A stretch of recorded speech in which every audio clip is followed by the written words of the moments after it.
İsmayılda həmkəndlilərini bıçaqlayan şübhəli şəxs saxlanılır. News 24 az xəbər verir ki, sentyabrın 28-də gecə radələrində rayonun Talıstan kəndində şəxsi münasibətlər zəminində insident olub. Hadisə nəticəsində rayon sakinləri 2005-ci il təvəllüdlü, 2008-ci il təvəllüdlü, 2007-ci il təvəllüdlü və 1976-cı il təvəllüdlü şəxslərə müxtəlif dərəcəli bıçaq xəsarətləri yetirilib.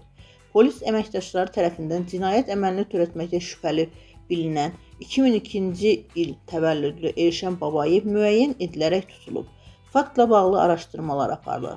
Məlumata görə hadisə toydan sonra olub və bıçaqlananlardan biri Səid adlı bəydir.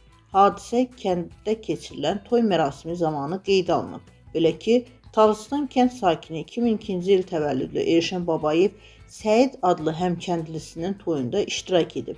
O daha sonra sərxoş vəziyyətdə qonaqlardan biri ilə mübahisə edib və məclisin keçirildiyi mağardan kənarda münaqişə yaşanıb.